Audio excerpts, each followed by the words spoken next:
Already, you know Laodicea. Laodicea means opinion of the people, judgment of the people, ruling of the people. It's like a form of religious democracy in the church.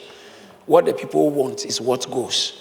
But God has never meant for it to be like that. And so once you have that, it will invariably lead to Jesus being kicked out of the church, because the majority will carry the vote.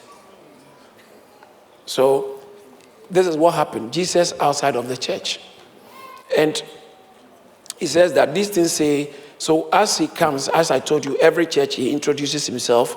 He introduced himself as the Amen, the faithful and true witness, the beginning of the creation of God, which is the arche of the creation of God. It's not like he's part of a creation, but he is the source of the creation. Everything created came through him. All right, so creation could not happen outside of him. Verse 15, he said, I know your works. Jesus knows your works. Tell someone, Jesus knows your works. Jesus knows your works. Oh, say it again. Tell the person, he actually knows you very well. Let's put it this way. Tell the person, he knows what you are doing. I don't think I know, but Jesus does. Tell the person, he knows what you are thinking right now.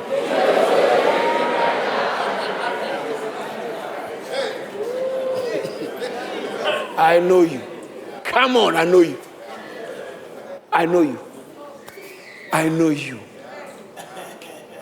I know you. The other time we had leaders meeting, and I was talking about something. And after the meeting, a certain lady, I said it like Thursday, certain lady went to another lady, started accusing her. Said, I won't talk to you again. What is it? Even to be in the church, to not be talking to somebody is a different story. It tells me your level. I don't want to talk. Well, I told you something, went and told pastor. The lady said, me, I told pastor anything? No. He said, I know you did. He said, but pastor is a prophet, so he may pick on something. He said, no. This one is not prophet. You told him. You told him. And in the leaders' meeting, he was talking about it. And I knew he was talking to me because you told him. Even if you didn't tell him directly, then you told Pastor O. Pastor O told him. Because the way he was talking, I knew that. You see, you don't no wonder your pastor's prayer is not bringing you testimony. Because you don't believe in him. You don't believe in him. You are wondering why I'm praying for you and the miracle is not coming. You don't believe in it. Because when we talk, because some people, our minds are so active and we are very dodgy, we think others are dodgy. You can tell people things that God hasn't said and make it look like God said. Some of us, we will never do that. I will never tell you God is telling me when I know God hasn't told me. And I won't pretend like God has told me something which I know about you and I'm trying to make myself very powerful. No, I'm not that kind of cheap, low-grade pastors. No, I won't do that. So when the lady told me, I said, I need to meet on Sunday. Let's meet the two of you. And I said, but I actually need to meet you because I want to know what she's talking about. Because I don't know the person, but now the person has made me alarmed. What is it that the person was doing which she thinks I've come to say? I now want to know. Because me, as I was speaking, the Spirit of God, he who has an ear, let him hear what the Spirit, not the pastor, what the Spirit, when the Spirit is talking to you, you are in an advantage if you listen. Yes. It will save your life. Because many prayer requests won't be necessary if we are listening to the Spirit. Many prayer requests. Some of you know the Spirit of God is telling you register for the camp, but you won't. You will go for holiday instead of camp with believers. And yet, I was waiting to come on that later. But let me. And yet, listen. Some of you don't. I don't get you. I thought you said you want to go to heaven. Heaven is just you, God, and believers. So if believers are going away and there's no TV, there's nothing, it's just us. You can't take it. You can't stand it. You don't have an interest in hanging around with believers. No wonder most of your friends are practical atheists and capital unbelievers. No wonder you are so struggling in your spiritual work and you want prayer to solve it. Prayer cannot solve what your company, your relationship have brought. You're struggling with your spiritual life. I dare tell you, you are struggling. Because some of you, when I see you and I see your approach to God, I know you will struggle with your spiritual life. You will. and God will not reward you. You are struggling because of your association. Let me tell you, it's not the pastor's preaching was not powerful. It's not the pastor's prayer was not good enough. It's your association is spoiling the thing. Your association. When we tell you, you won't listen. You will still stay there because you see, the problem is a doctor can prescribe medication for you, but if you don't take it, it doesn't affect the doctor. No, it doesn't affect him. No. It doesn't affect him at all. He'll be bouncing like D-ball, or tennis ball, tennis ball, and you will be like a ball with no air. Because am I not preaching at all? These things the pastor is saying, I don't like it. I'm trying to save you from going to hell. Yes. I don't like the way he talks. That's why your life is the way it is, because no one has been able to tell you what God wants you to hear. You are a prophet. You are so unproductive when it comes to God. Unproductive. Jesus said, I feel like spewing you out of my mouth. What is this? He drank you by accident and he's now he's throwing up. You are making Jesus sick. He said, the Bible, didn't you just read it? He said, you make me sick. You are obnoxious. You are nauseating. You have an emetic effect on me. Why? Because you are room temperature. You know, when I was teaching, I told you that, put it on the screen. Yeah, keep it there. Said, because, go to verse 15. Let's start from verse 15. Look at this. Let's all read it from the screen. Let's go. I know your works. Watch this. Watch this. He said, I know your works.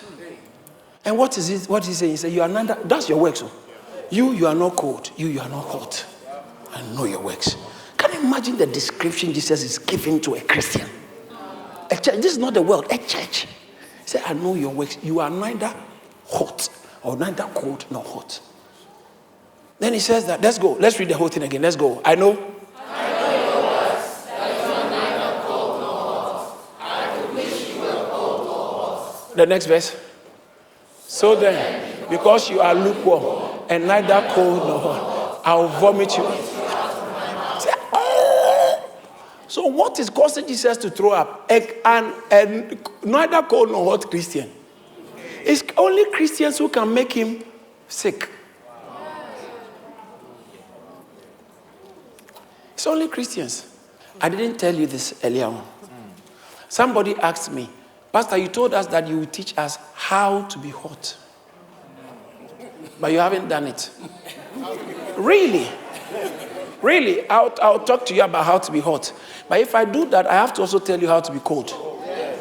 Because I realized, can you imagine what Jesus said? He said, I wish you were either hot or cold. If cold is talking about negative things, he will never request that. You never desire that you are cold.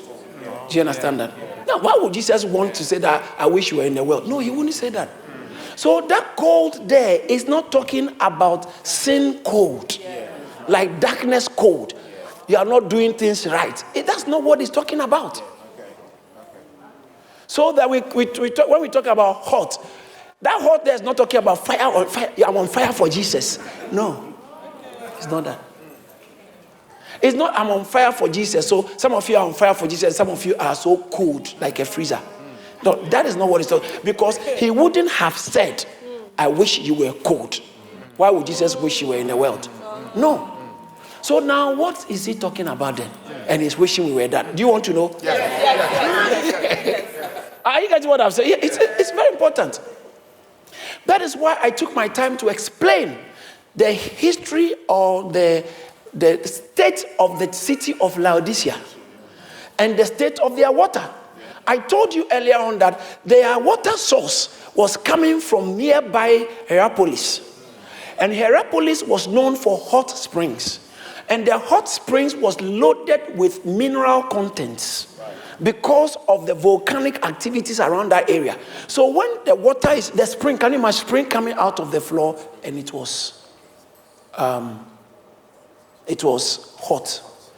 And on the other hand, the springs of Colossae which was about a few miles away from Laodicea, the springs of Colossae were very cold, like chilled water. Very cold. And so we had the chilled water from one side and then the hot water from there. So boiling hot water from Hierapolis and then freezing cold water in Colossae. Do you have the clip? Play it and then I'll continue. I almost forgot. Now, what did you say your husband did for a living? Well, we actually haven't talked about that, but he's a sales rep for Brightwell Pharmaceuticals. Mm-hmm. And where did you say you attended church? Well, we occasionally attend Riverdale Community. Mm-hmm.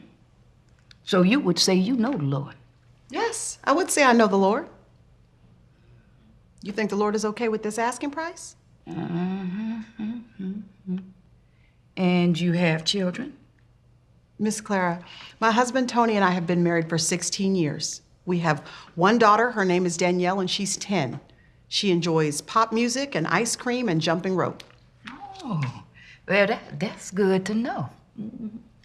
Now, you say you attend church occasionally. Is that because your pastor only preaches occasionally? Miss Clara, I really would like to help you sell your house. That's why I'm here. As far as my faith is concerned, I believe in God, just like most people. He's very important to me. Mm-hmm. Well, let me get our coffee. So if I asked you what your prayer life was like, would you say that it was hot or cold? I don't know that I would say it's hot. I mean, we're like most people. We have full schedules. We work. But I would consider myself a spiritual person. I'm not hot, but I'm not cold either. Just, somewhere in the middle. Here you go. I've got cream or sugar if you need Oh, it. no, thank you. I like it black.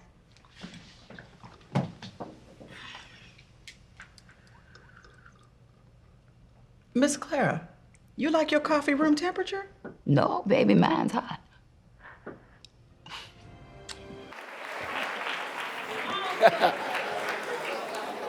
Hallelujah. Is that not interesting?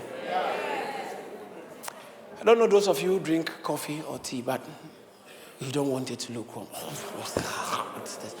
Because the springs that flow, they've created aqueducts. They are so wealthy, they're able to make pipes, aqueducts, rock pipes, to channel the water from Hierapolis, hot springs. By the time it gets to Laodicea, it was room temperature. Now watch this. As I told you, anytime they drank that room temperature, because of the mineral content, okay, calcium carbonate, a lot of it, mineral content, when you drink it cold, it makes you sick. But if you want water to help you, you go to the hot one, and they use it, they bathe in it for remedial purposes, they used it for different medicinal purposes, or if you want to refresh yourself and feel cool, they go to Colossae and drink their water. And so you can tell that the water of Colossae had a purpose. Relaxation, refreshing. The water of Hierapolis had a purpose. Remedial, health benefits. But the water of Laodicea, what's your purpose? You don't have a purpose. You are neither hot nor cold. You are a believer, but what are you doing for the Lord? If God wants to do something, is he going to call you for outreach in the marketplace or outreach in church? Which one?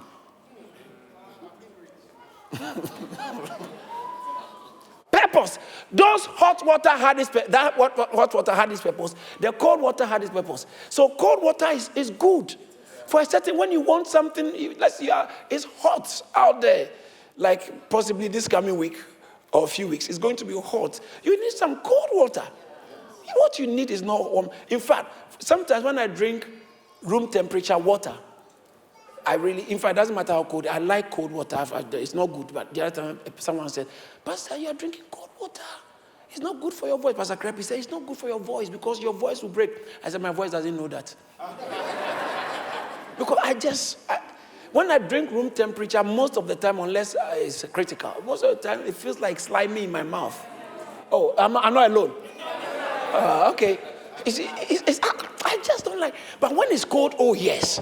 And when I'm going to have some tea, I'm cold and I want some tea. I like the water hot. But what is this room temperature water with minerals inside? So, purposelessness is what it says that you make me want to spill you in my mouth. You are neither hot nor cold. And there are some people, as soon as you touch on these things, they are not happy.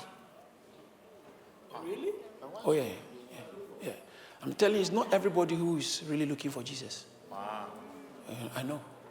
Don't let us be fool ourselves thinking that all people in church are looking for Jesus.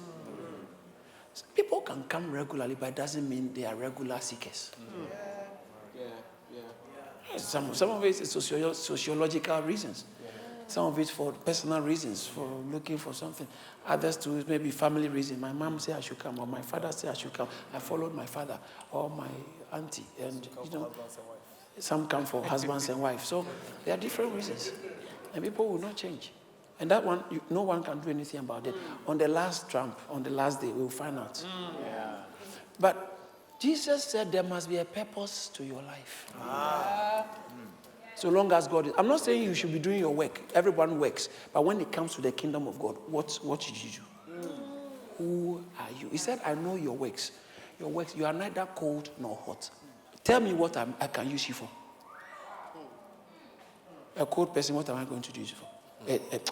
A room temperature, warm, someone who is warm to everybody, nice. Because, my work schedule, like the lady said, we are busy. Our work schedule does not allow us to do, to allow you to go and wait at the hospital. For 2 hours. For 2 hours. Your work schedule will allow you to go to take your child to hospital. It will allow you to go and sit at the GP. Oh, come on. Your work schedule will allow you to go and spend 2 weeks somewhere, holidaying, because that is what brings you leisure. You are selling your soul. Wow. You work,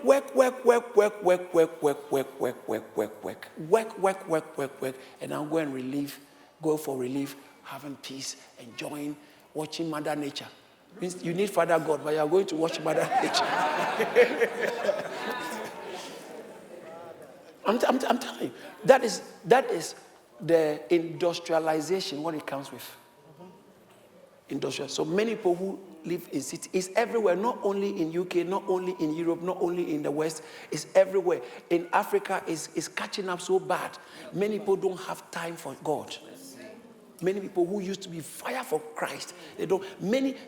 I'm hearing many people in Africa don't go for weekday services. Many people. So now churches have to adapt and do it online so others can watch it. That's not fellowship.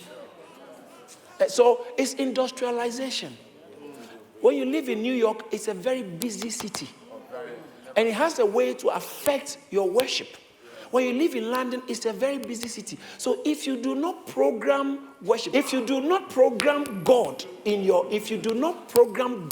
into your life, because society have been programmed to drain God out of your life, drain worship out of your life. So you have to take the responsibility as a Christian. Are you listening to what I'm saying? You have to take the responsibility as a Christian to program worship into your life. Other than that, you'll be at the mercy of the weather. As a Christian, you have to. You have to. Does that mean you have to work? Other than that, my friend, you'll be very dry and you'll be frustrated. You have to work. But don't work at the expense of your worship. And you can't say, I'm just worshiping without working, because part of worship is you have to work. Yeah, God tells us to work. So it's part of worship. But it's sad to say that many people are so busy chasing money, chasing career. Busy. And they are happy. I've been given promotion. I've got a pay rise. But that money coming, you spend it all on other things that later on you can't quantify. You can't find where the money has gone. But when you walk with God, the little, God knows how to make the little bring you great reward. Is somebody listening to what I'm saying? I pray that Christ will not say about us, you are neither hot or cold. I've spoken at length about that already, so I have to finish. Let's move on. So he said, I wish that you were cold. Verse 16. Verse 16 says that because you are lukewarm and neither cold, I'll vomit you out of. Verse 17, out of my mouth. Because you say, this is the problem. You say, I am rich, become wealthy, and have need of nothing, and do not know that you are wretched, miserable, poor, blind, and naked. You see, you are having a certain opinion of yourself, but you don't actually know the actual problem of your life. You don't know the diagnosis coming in the next few weeks. You don't know. You are walking around planning to Aranapa. Planning. You don't know what is ahead. A rich young fool. The only person Jesus, human being, only person Jesus called is a fool.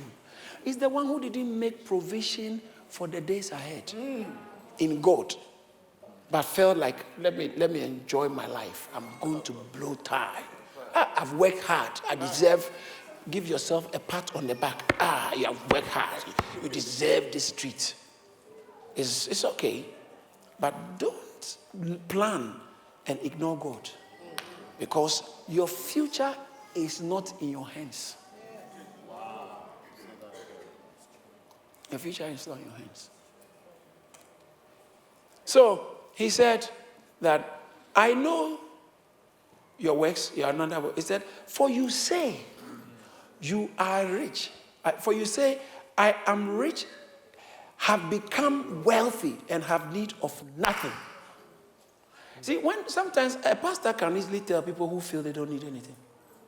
Or some of you have relatives and friends. You try to invite them to church. They laugh. Church. I don't do those kind of stuff. I don't do church. I'm not religious. I'm not religious. But sometimes those people, you know them so much, you know that their life will do with some God. Or their life is quite sorry. You can't sleep. You are living on medication. You say, I don't do God. Can you? You take tablets like, I'm not saying it's a sin. But I'm telling you, others are living without that. That's right. Your life is at the mercy of medication. And anything at all can go wrong. And they tell you that you are going to be on this for 6 months. Later, come and let's check. They don't even know what is going to happen. Such a person, excuse me, just calm down, okay? Society has taught you to make you think, I don't need God. But you know that you actually need a lot of help. Let alone to talk about relationships and family. Why are you secretly wishing that this relationship, this time, it will work? Yeah, secretly. You are desperate. But when you look at your age, this thing must work because you really like this person. You really like this. It must work.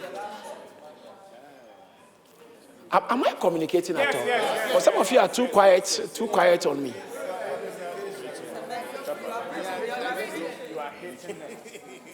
So, I just don't understand people. But I can understand why. Because society makes people think they don't need God. But deep in their hearts, they know there's a big jigsaw puzzle. They can't solve it. They know. Deep in your heart, you know. Deep in your heart, God has planted it in the heart of man to know how to seek him. And they are doing reflexology and yoga to relax them. And you are still not relaxed.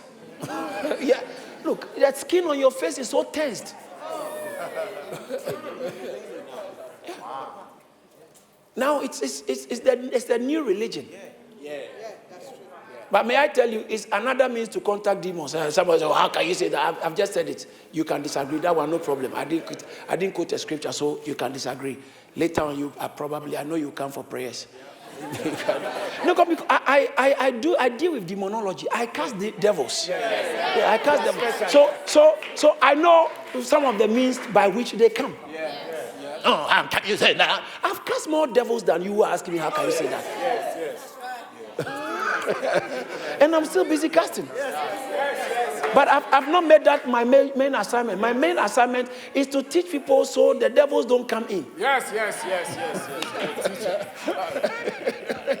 Hey! All right, so people are busy. Sundays, people are busy going to the gym. You will not come to church, but you go to gym. Think about it. No. Let's be objective. Think about it. You will not come to church, but you go to gym. Oh yeah, because you know the gym is important. You are doing everything to feed and take care of the flesh. Everything, society, everything is to take care of the flesh. And your spirit is emaciated. Your spirit is weak. Your spirit is comatose. Society is constantly training us to give more attention to the flesh. What you will wear, how you will look, what you eat. And now gym is hot cake. If you want to make fast money, start a gym. Call everybody. And now there's one of my relatives, drink milkshake and then gym. Protein shake, my friend. Shake alasan.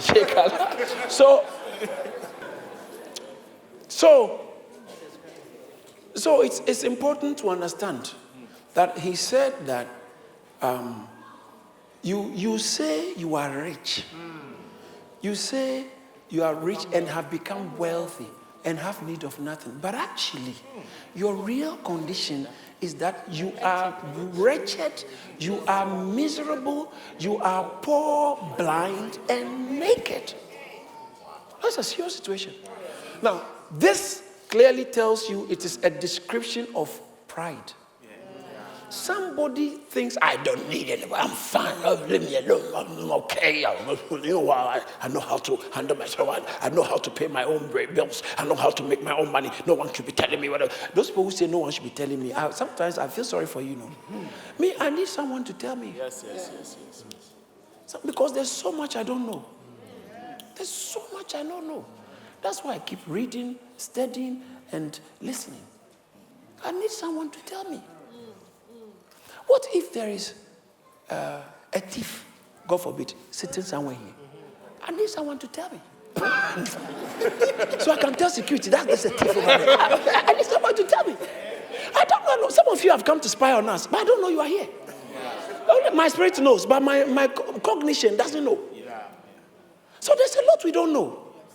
I spoiled one washing machine already because I didn't read the manual very well. I thought I know how to sort it out, and I spoiled the washing machine. So at least I learned my lesson. Joshua, let's read the manual.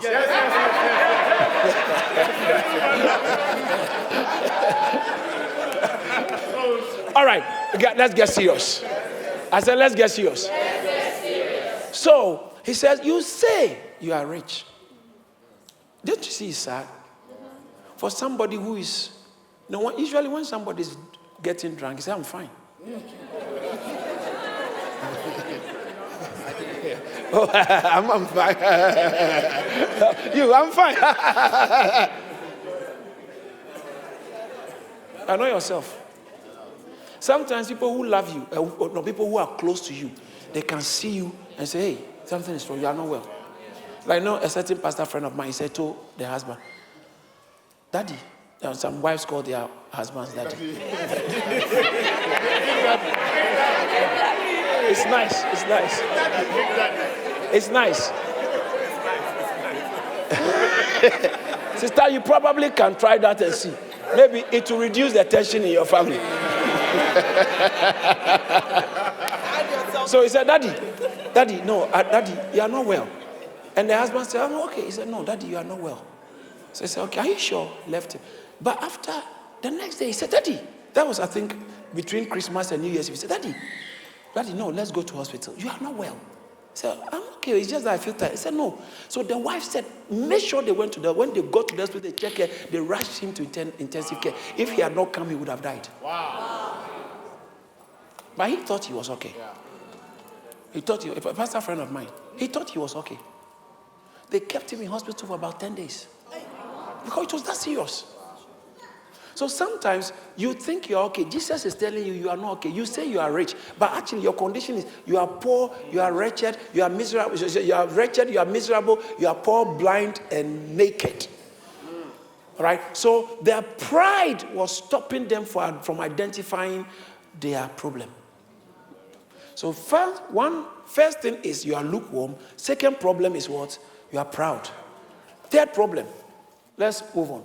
Jesus said, I counsel you to buy from me gold. Say buy. Buy. Say buy. Buy. What does it connote? You have to pay a price. Gold it stands for faith and the nature of God, okay? So you have to pay a price to be a bit more godly. Listen, you don't become powerful Christian because someone is praying for you. Oh, no. It doesn't happen like that. Don't mind those who say, I will pray for you and things. No. Things you become fiery. No. You have to take responsibility. Yes, sir. Pay the price. Amen. Practice certain things. What you practice will determine how strong you be in the Lord. It's not who is praying for you. Prayer will just help you to realize what you have to do. Even God himself, he died to save us, but he will not make you believe. He said, whoever believes. For God so loved the world that he gave his. So whosoever. So whosoever is in the hands of the individuals. God won't do it for you. You have to do it. God is not the one who will take actions for us. He expects us to take our own action. Are you understand that? So he said that I counsel of you buy. It will cost you something. I met a certain lady, one of our branch members, just recently in Camberwell. I was driving, I saw her stop. I said, what are you doing in London? He said, oh, I'm traveling. So I came down traveling on Sunday. I said, for how long? He said, for 2 weeks. I said, hi. Where are you going? She mentioned where she was going. I said, are you coming for the camp? He said, oh, I will still be away. I said, no way. I said, what are you going to do? He said, I'm going with my friend. I will always ask you, when you tell me you're traveling, I'll ask you, who are you going with? I'll always do that. I'm just telling you ahead of time. If you say you're your friend, I'll ask you him or she. Yeah. Those of you who go on holidays with him friend, and you are a she, and you go and share the same room. Single room with 2 beds. It's not advisable. It's not advisable because you can get into trouble. Yes. A baby may end up crying later. Yeah, prophet.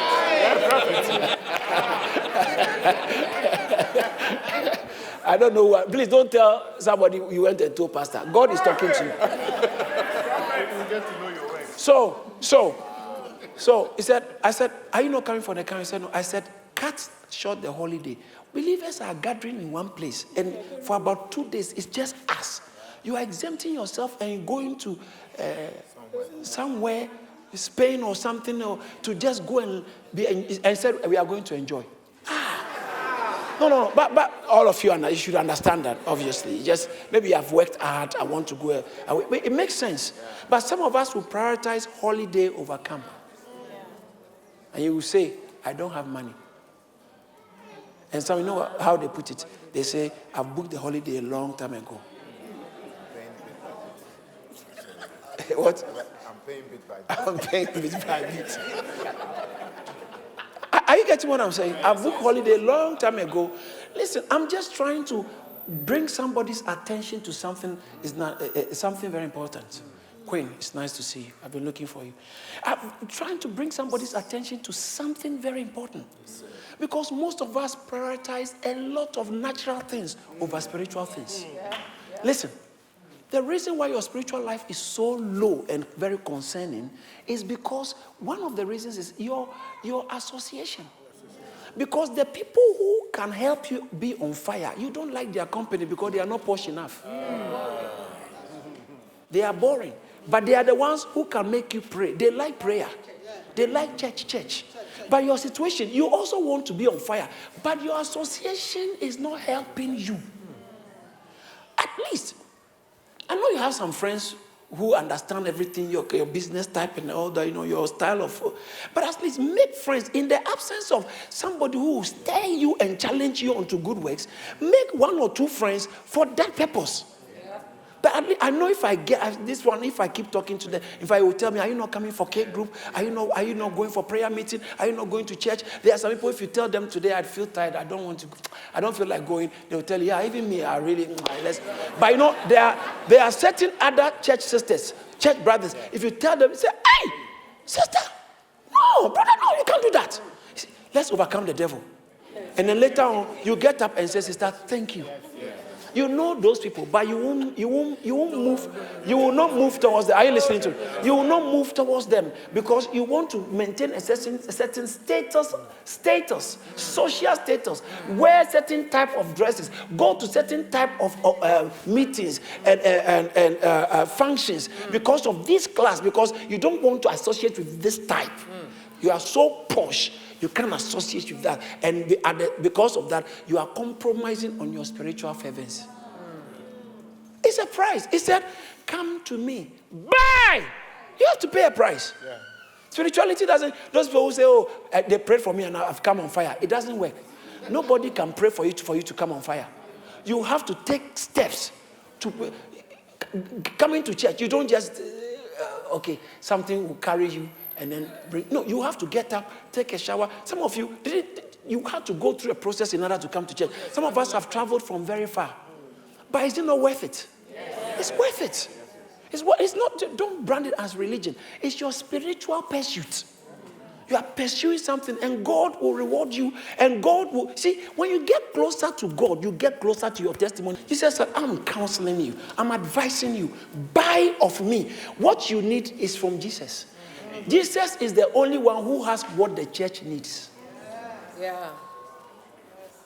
Society can't give the church what it needs. Human beings can't give the church what. He said, buy of me. If you're a Christian, to do well in your walk with God, you have to go to Jesus. He said, buy from me gold refined in fire, that ye may be rich. You see, you thought you are rich. The rich, what will make you rich is when you buy from me. Pay the price to access me, it will change your story. Buy from me gold refined in fire, that you may be rich. White garments, that you may be clothed. You are not clothed. You are wearing something, but it's not covering you. You are still naked. That's why I said you are naked. You are not clothed. You have to buy white garments. White garment. And the third thing he said you should do, buy gold, buy white garment that you may be clothed, that the shame of your... I think I need to go into this a little bit. I told you about white. White stands for purity and approvedness. So divinely approved. Okay. And then clothes stand for our behavior. It says that come to me, tap into me, and then receive the behavior that heaven approves. So your behavior can be reformed. Your behavior, your conduct, everywhere, in church, at work, at home, on the street, said, buy of me or buy from me. All right? White garments. Say white garments. White garments. Say white garments. White garments. So when he said buy of me, white garments, is talking about approved behavior, approved clothing. Authorized. This one is from approved dealer. He said buy of me. Why? Because, listen, this is the key point I'm about to make here. Listen. You don't want to be naked because of things you have done in your past. That's right. There are certain behaviors in your life or character, behavioral tendency, it will spoil your future opportunities. That's right. But there's a way. So when you see, me and my wife, we have two different personalities, temperaments. What are you? Are you sanguine? You are not sanguine. You are both. I'm one of them, all those kind of stuff. So she's also something, maybe a combination of something. But my wife is strong, I'm also strong. How come we are married and we have had peace in our home? It's not because I am a pastor. You are fighting in your house, not because you are not a pastor, or pastor is not. Some of you, pastor, pray for me, there's tension in my house. Please, it's not a function of prayer. A function of prayer. The reason why we are married is if there have been times I step on a toe, not even step, jump on a toe, not intentionally or whatever, and she has to put on her Christ behavior. So her actual character gets covered. She's not naked. She's not naked. Your relationships are not working because you are always naked. Your nakedness is showing, and it's not nice. The way you talk, sister, you insult anybody like you're a machine gun. I'm telling you, your attitude is very repulsive. That's how some of this is nature. We all have our negative tendencies, all of us. When someone hangs around you, there's something they may not be like. At the moment, there are people in your family who don't like a few things about you. They don't really get on with you at all on some stuff. Both of you are captured. How about now you are married? You are married someone who can't stand you. That's a problem. Or you can't stand that attitude, that character. There's going to be a problem. There's going to be a problem. Now listen to this. This is very important. Now, when he said, buy of me white garments, buy of me approved behavior. And that negative thing, some of you are afraid that when you marry, you mess it up because of your character. He said, don't be afraid. If you can buy of me, I will help you through the system, through the process. That what is called marital tension, you won't taste it. Are you getting what I'm saying? You won't taste it. Because God is working on you. You are working with God. There are times that I may not be happy with my wife at all because my negative side, maybe her negative side have crossed me and my negative side has now arisen. And I just have to tap into God and buy white garments from him.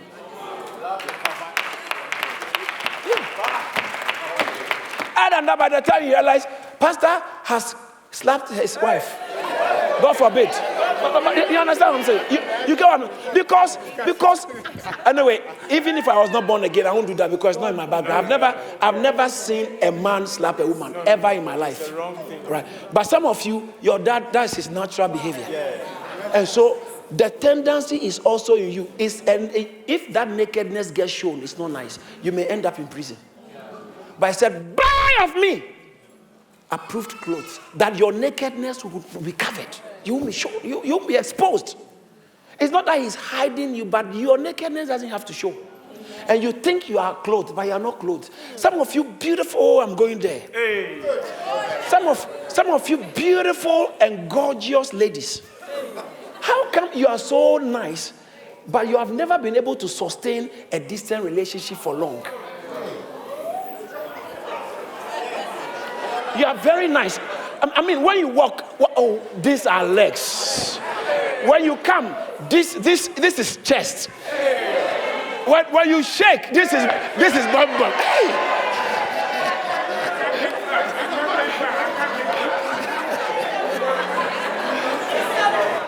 When you do makeup, it's not like the old Nigerian movie. Old Nigerian movie, the colors, you can't see the colors. Yes.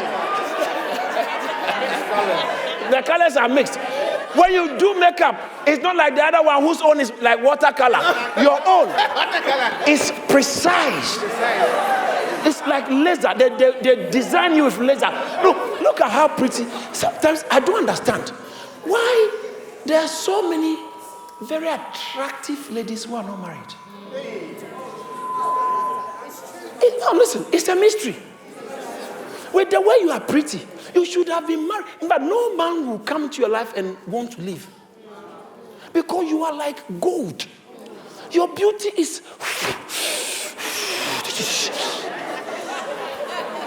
But the question is, why can't you keep them?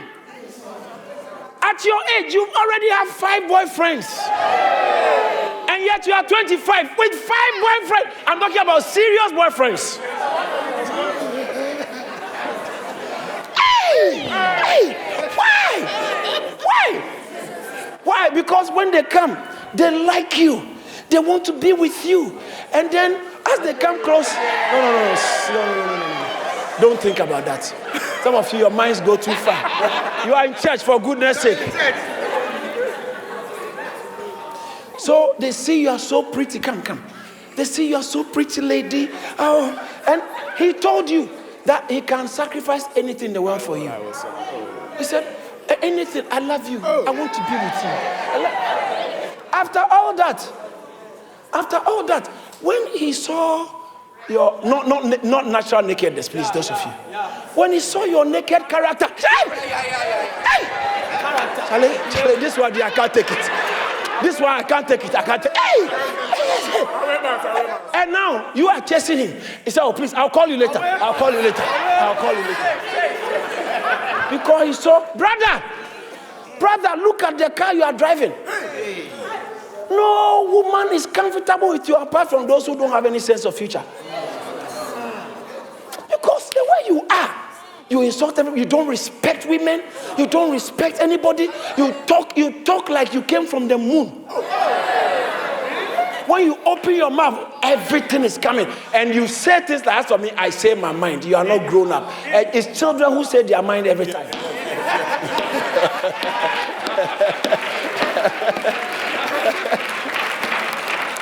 So, buy of me white garments, that your nakedness will be covered.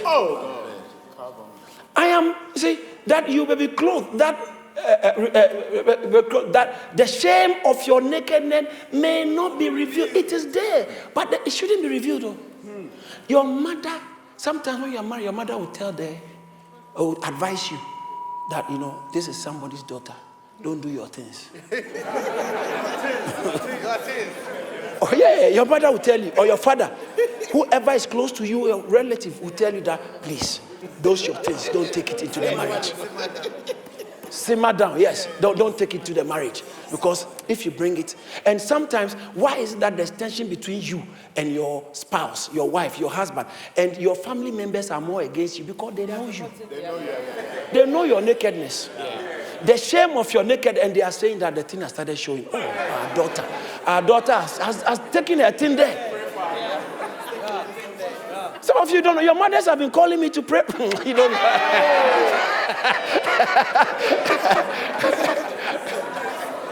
Hey! Am I communicating? Yes. The shame of your nakedness can be covered. All of us have nakedness. Yeah. All of us, from the pastor or the bishop right to the one who is about to get born again. Every one of us have nakedness, which must be covered. Because secondly, when you were in secondary school, you started some things. When you were in university, you developed a certain taste, romantic taste, which must be covered. And you see what I'm talking? It must be covered. Because you are never satisfied with one woman, brother. That nakedness must be covered. That naked, because you keep seeing women so beautiful. Hey, this one is nice. Hey, this one. You thought maybe when you marry it to stop. You have married and the thing has gone to Christianity. Hey, this one. Your nakedness must be covered. Your nakedness must be covered. Your naked. Listen, everybody has nakedness. Everybody, including you who are listening to me, who look like an angel. Your nakedness is not nice. And the only way it can be covered is not because somebody is praying for you. It's because you are taking the responsibility to buy white garment from Jesus. Buy and cover yourself. Buy. Other than that, you'll be a church leader and be ashamed. You'll be a pastor and your nakedness will be exposed. The way you like cleavage. Yes. You are praying for the sister. Sister, and the sister opened her and then she pulled it back. He said, Pastor, it's okay, it's okay. I've received my miracle. Pastor, it's okay.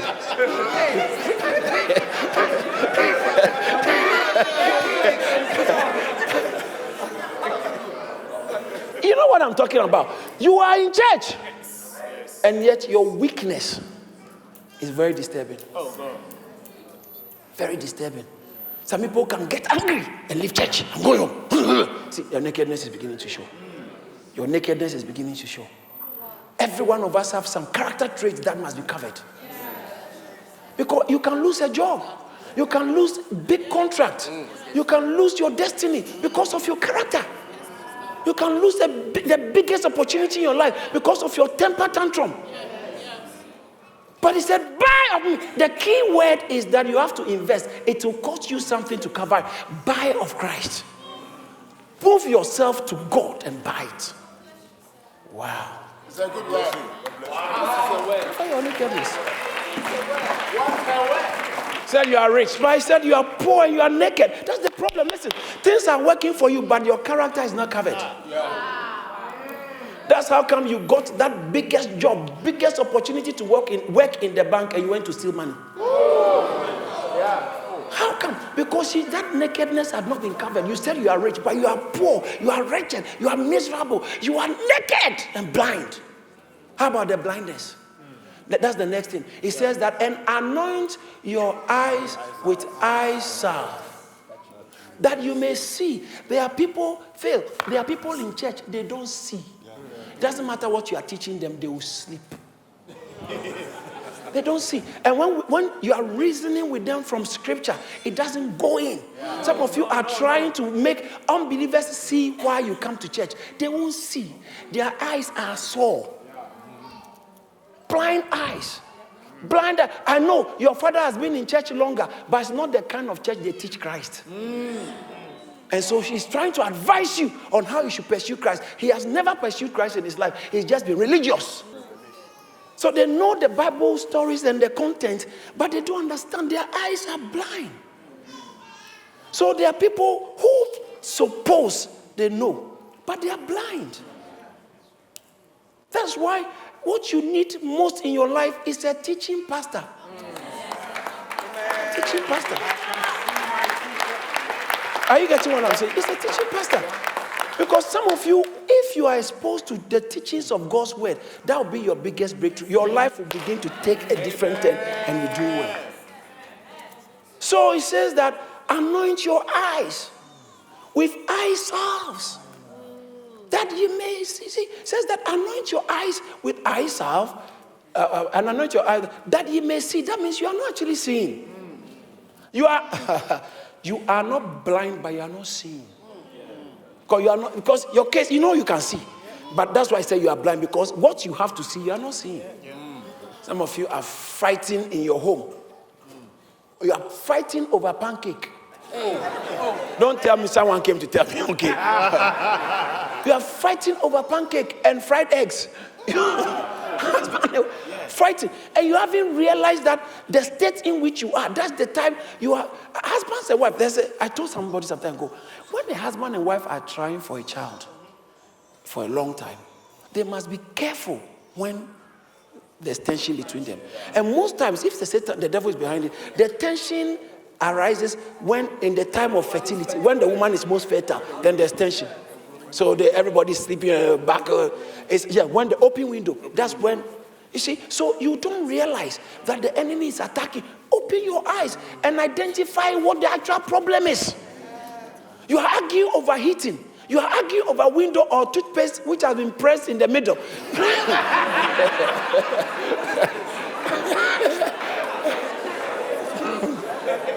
Are you getting what I'm saying? Sister, listen. I don't know why I'm going to this. I won't finish, okay? Is that okay? Sister, listen to me. Sister, brother, listen to me. Listen to me. Everybody's marriage can fail. It's a choice. It's a choice. You have to work it. Oh, Pastor, it's too much. It's too much. She's too much. It's your attitude. It's adding to him being too much or she being too much. For goodness sake, look at the number of people who have been married in your family. You are the only one who seems to be making progress. And so why are you arguing over egg? You are allowing egg to bring your family crisis into your background. Crisis into your... Listen, let me advise this lady. Look, you are too old. You are about 39. So your chances of a man coming, most of the men who marry you, men, they have already been taken by 28-year-old girls. And so you are 39. The way you haven't learned how to speak to a man, and every time you are pouring milkshake on the face of a man, I bet you he will never marry you, unless he's not a reasonable person. And so, listen, you must know that your chances are very slim. If your chances are slim, advise yourself on what you allow to annoy you.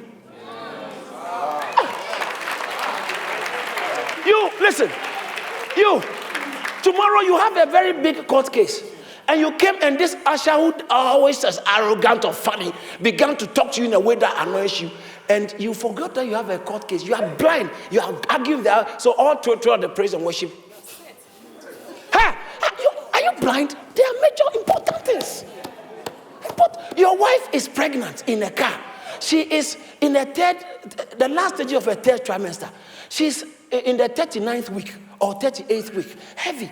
And you are driving, and this young guy is trying to cross you. You are now going to challenge. You have a pregnant woman in the car. Are you blind?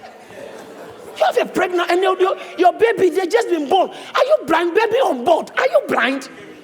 So sometimes shut down on your emotions and use your head.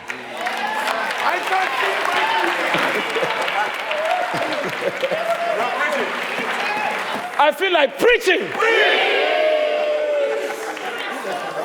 Listen to me. Most of you have made the pastors responsible for your breakthroughs. Meanwhile, you are practically tearing it down. Tearing it down. Always tension in your house. Arguing with your mother. Sometimes shut up. Shut up. Over small things. A young lady called me, said my husband has changed. He's changed. Anytime he's moody in the house, he's always on the computer.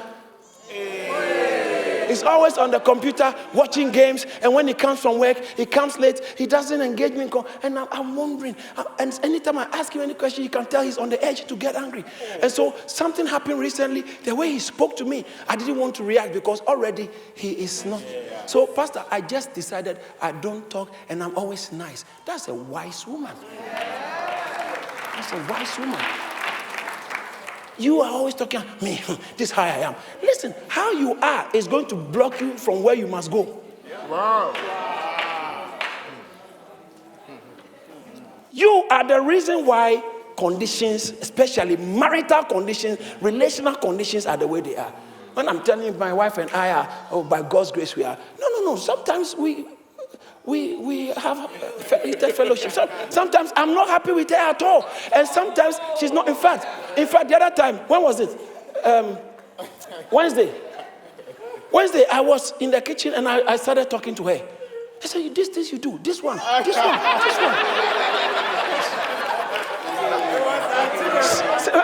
finish. Wait, listen. I started telling her, this one, what you did the other time, that I've been telling you. This one. Not like anger. But I was telling her, and Mom was in the living room. And so she was quiet. I was talking to her, and then a little girl came in, said, Daddy, I said, hello, my darling. I let her go. I started continuing. Let me finish. Can I finish the story? Yes. She was quiet, and sometimes we all don't like to be told and accused that you have done this. But really, I've felt like I need to talk to her. Enough is enough. I need to talk to her. So I was talking to her, and then she was quiet. And then when I finished talking to her, and I just got some food, and then I started laughing. So I went out. She didn't get a chance to speak and explain herself. And later I came out trying to operate like everything is normal, because it wasn't anger. Everything is okay. She didn't. Then I had a meeting and I left. She was working. My wife can work in the house, so many things. And when I came back, as soon as I entered the bedroom, she said,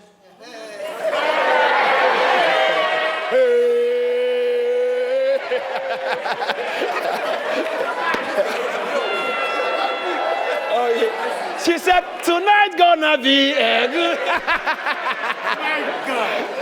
Can I tell you what she said? She said, I said, hello, honey. Is everything okay? She says, yeah. And she said, and I was grateful. She said, you've done something to really, and it's really pained me. And then my face, oh my God.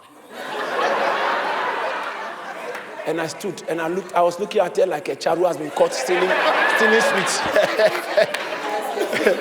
And she said, the way you were speaking to me and what you didn't even allow me to speak, and just, and then it really pained me.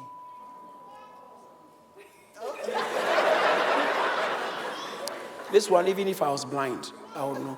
Then I went to her and I touched her. I said, I'm so sorry. Now, I was happy she did. You see, that's why. So she could have also reacted from the awo. You don't know the awo. The awo. But Mama will tell you more. Mama will tell you. So I went. I said, I'm sorry. A foolish man will say, but what did I say wrong? What did I say? I said, I'm sorry. You see how Jesus covered my nakedness? even though a bit showed, and the bad one would have showed. Said, I'm sorry. And I went downstairs. I was not still at peace. And I came up. I said, honey, I'm really sorry. The next morning, the first thing, I said, I'm sorry. And then, Thursday we went to church. She said, fine. Thursday, somebody came and saw me. I had a meeting. And the person brought me a huge sum of money in an envelope. I didn't, as soon as I finished with the guy, I went and I said, please, I'm sorry.